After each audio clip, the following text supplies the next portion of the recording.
The live TV, सच सबसे आगे। नमस्कार, द लाइव टीवी आप देख रहे हैं, आपके साथ मैं हूं आदित्य कुमार। जिस तरीके से इजराइल पर हमला हो रहा है और इजराइल बौखलाया हुआ है, वो कार्रवाई कर रहा है, उल्टी कार्रवाई कर रहा है, जिससे कई लोग मारे जा रहे हैं। वो पत्रकारों पर भी हमला कर रहा है। एक महिला पत्रकार अपने साथी पत्रकार की मौत पर शोक जताते हुए जो बातें कह रही हैं, वो वीडियो वायरल हो रहा है और उस वीडियो में साफ तौर पर दिखाई दे रहा है किस तरीके से बता रही है कि पत्रकार मेरे साथी को मार डाला गया है। इजराइल की तरफ से जो कार्रवाई हुई है उसकी वजह से उसकी जान गई है। आप देख सकते हैं। पहले आप जरा वीडियो थोड़ा सुन लीजिए। मैं 10 सेकंड आपको वीडियो सुनाता हूं, उसके बाद आगे चर्चा करता हूं। सुनिए आप।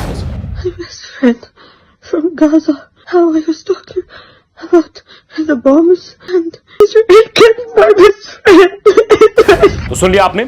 इस वीडियो को देखने के बाद आपके मन में भी कई सारे सवाल खड़े हो रहे होंगे। उन सारे सवालों के जवाब मैं आपको देता हूं। दरअसल इजरायली कब्जे ने मेरे दोस्त, सबसे अच्छे दोस्त को मार डाला। ये वो महिला बता रही थी कि इजरायली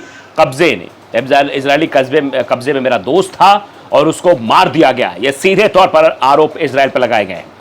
गाजान के पत्रकार यारा ईद ने अपने 21 वर्षीय दोस्त और सहकर्मी इब्राहिम लाफी की इजराइल द्वारा हत्या पर प्रतिक्रिया देते हुए कहा, जब वो शनिवार को इरेज चेक पॉइंट के पास रिपोर्टिंग कर रहे थे, इजरायली आर्मी ने उनका कत्ल कर दिया।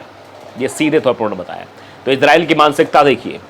दरअसल मैंने पहले भी कहा कि ये जो कुछ हुआ है ये अभी शुरुआती दौर का नहीं है। इसकी पटकथा पहले से लिखी जा रही थी। बार बार इजराइल का हमला करना, बार बार इस तरीके से इजरायलियों का पत्रकारों पर हमला करना, लोगों पर हमला करना। अभी बताया जरा, जो हमला हुआ, जो हमला इजराइल ने गाजा पट्टी पर किया है, उसमें कई सारे बच्चे मारे गए हैं, नाबालिग मारे गए हैं, 120 से ज्यादा घायल हैं, लगभग 40 बच्चों की मौत हो चुकी है। आप अंदाजा लगाइए किस तरीके का मातम छाया हुआ है वहां पर, माहौल कितना खराब हो गया है। लेकिन इजराइल को इन सब चीजों से कोई मतलब नहीं है। इजराइल पत्रकारों की भी हत्या कर रहा है, ऐसा इजराइल पर आरोप लग रहा है कि वो रिपोर्टिंग कर रहे थे। इब्राहिम लाफी, उस वक्त उनको जान से मार दिया गया। ट्वीट में बाकायदे लिखा गया है, ये मिलत टाइम्स की तरफ से ट्वीट किया गया। उसके बाद लोगों का रिएक्शन भी आ रहा है। कुछ लोग इमोजीज भेज रहे हैं, रोने वाली इमोजीज भेज के कह रहे हैं। मोहम्मद शमशाद लिख रहे हैं कि सब्र बहुत बड़ा एटम बॉम्ब है, और जो एटम बॉम्ब फटा है फिलिस्तीन की तरफ से इजराइल के ऊपर, यह दरअसल उसी का नतीजा है। जो आज लगातार जो है कार्रवाई हो रही है, लगातार गोलीबारी हो रही है, लगातार गोले दागे जा रहे हैं, यह सब्र का इम्तहान ही था। सब्र टूट चुका है, पाप का घड़ा भर चुका है। उसके बाद इस तरीके से कार्रवाई देखने को मिल रही है। जो जलजले आते हैं, तूफान आते हैं और आतंकियों का खात्मा होता है, जब सब्र का बांध टूट जाता है, जब कहते हैं एक लिमिट होती है, एक सीमा होती है, जब वो समाप्त हो जाती है, तो उसके बाद जलजला उठता है। जो जलजला अब शायद इजराइल पर पड़ता हुआ दिखाई दे रहा है। और अब खत्म होगा इजराइल, ये भी लोग कह रहे हैं कि इंशाअल्लाह अब इजराइल खत्म होगा। ऐसी भी चीजें लोग कहते हुए नजर आ रहे हैं। मोहम्मद रफीक INC लिख रहे हैं, सब्र रख। शेर शमशेर लिख रहे हैं, अल्लाह मगफिरत फरमाए, मतलब मगफिरत फरमाए, अल्लाह मगफिरत फरमाए, सब लोग कह रहे हैं। तो आप अंदाज़ा लगा सकते हैं किस तरीके से हालात है वहाँ। रिकी ऑय लिख रहे हैं कि आज काफ़ी भारत में छुपे हुए आतंकवादी आपको कमेंट्स बॉक्स में मिल जाएंगे। ये भी तरह तरह के रिएक्शंस आ रहे हैं। पूरन शर्मा लिख रहे हैं कि हमास अगर घर घर जाके आम नागरिकों को मारेगा, अगवा करेगा, उसके शवों की वीडियो बनाएगा, तो इसकी कीमत किसी न किसी को तो चुकानी पड़ेगी। ये सब हमास और फिलिस्तीनियों को पहले सोचना चाहिए था। अब रोने से क्या फ़ायदा। बाकी अरब और मुस्लिम मुल्कों का तो आपको पता ही है कि वो फिलिस्तीनियों को कितना बचा पाएंगे, ये आप समझते ही हैं। मतलब इससे पहले भी आप समझिए, फिलिस्तीन यानी हमास की तरफ से चेतावनी पहले ही दी गई थी, पहले ही बहुत सारी चीज़ें कही गई थी। अब जिसके बाद देख सकते हैं कि नज़ारा आखिरकार क्या कुछ दिखाई दे रहा है, किस तरीके से सड़कों पर स्थितियाँ दिखाई दे रही हैं। ये हम रिएक्शंस आपको इसलिए दिखा रहे हैं कि आखिरकार लोग क्या कुछ इसको लेकर कह रहे हैं, ये जानना समझना बहुत ज़रूरी है। देखिए, ये मोहम्मद मुशराफ शेख भी लिख रहे हैं, इजरायली कब्जे ने मेरे सबसे अच्छे दोस्त को मार डाला।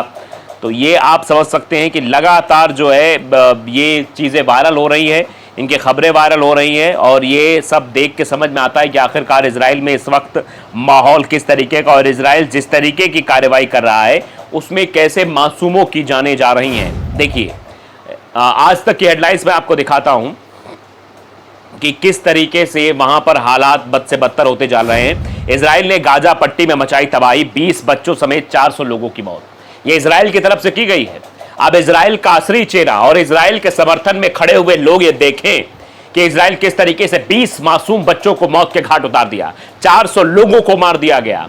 आप अंदाजा लगा सकते हैं कितनी भयावह स्थिति इस वक्त इजराइल ने कर रखी है, सिर्फ और सिर्फ जमीन के टुकड़े के लिए। बार बार मुसलमानों को प्रताड़ित करना, बार बार जो है फिलिस्तीन पर हमला करना, उसके स्थानों को अपने स्थान में बदलना, वहां पर जाकर कब्जा कर लेना, चेक पोस्ट बना देना, ये सब हिमाकत दरअसल इसलिए की जा रही थी कि इजराइल किसी तरीके से अपना आधिपत्य स्थापित कर सके।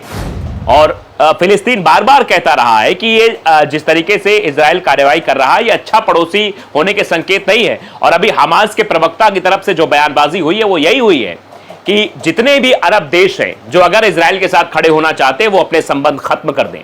इजराइल के साथ खड़ा नहीं होना चाहिए। इजराइल शांति चाहता ही नहीं है। इजराइल एक ऐसा देश है जो अपने पड़ोसी का नहीं हो रहा है। तो इससे अरब देशों को इस पछड़े में नहीं पड़ना चाहिए जो कार्रवाई हुई है। हमास के हमलों के बाद इजराइल अटैकिंग मोड में आ गया है। आईडीएफ की तरफ से गाजा पट्टी में लगातार हवाई हमले किए जा रहे हैं।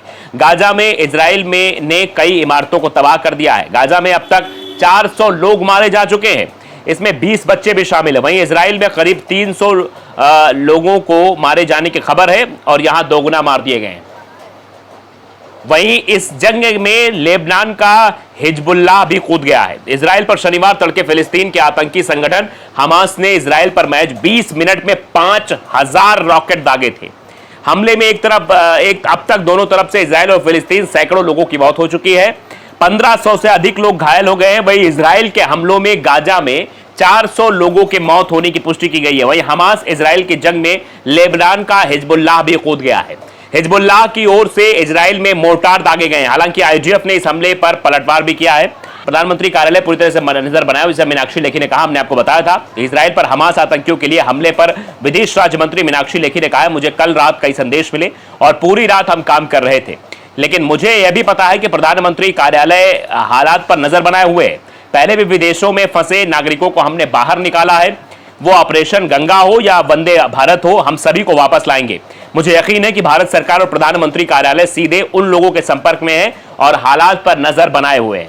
इजरायली वायुसेना ने बताया कि उसने आतंकवाद को वित्त पोषित करने के लिए इस्तेमाल में की जाने वाली 2 टैंक शाखाओं पर हमला किया है। इसके अलावा गाजा शहर में फिलिस्तीन इस्लामिक जिहाद आतंकवादी संगठन के एक परिसर पर हमले किए गए हैं, जहां आतंकवादियों का गोदाम है। इजराइल की ओर से लेबनान में लक्षित हमले किए जा रहे हैं। गाजा पट्टी में बहुमंजिला में स्थित हमास के सैन्य ठिकानों पर हमले का भी फुटेज इजरायली वायुसेना ने जारी किया है। फिल्म अभिनेत्री नुसरत भरूचा का भी बयान आया है, जो आईफी फिल्म फेस्टिवल में भाग लेने के लिए इजराइल गई थी। हमास के हमले के बाद उनसे संपर्क नहीं हो पा रहा था। वो सफलतापूर्वक एयरपोर्ट एरिया में पहुंच गई हैं। ये एरिया तुलनात्मक रूप से सुरक्षित है और जल्द ही वो इजराइल से बाहर उड़ान भी भरने वाली हैं। तो ऐसी कई सारी खबरें इजराइल से निकल कर आ रही हैं, लेकिन साफ तौर पर देखा जा रहा है किस तरीके पत्रकारों पर हमला किया जा रहा है और इजराइल ने किस तरीके से अपनी हरकत की, जिस वजह से 400 लोगों की जान गई है और 20 छोटे छोटे मासूम बच्चों की भी मौत हुई है। तो द लाइव टीवी को अगर आपने सब्सक्राइब नहीं किया जरूर करिए, बेल आइकन दबाइए ताकि सच खबर आप तक पहुंचती रहे। नमस्कार। द लाइव टीवी, सच सबसे आगे।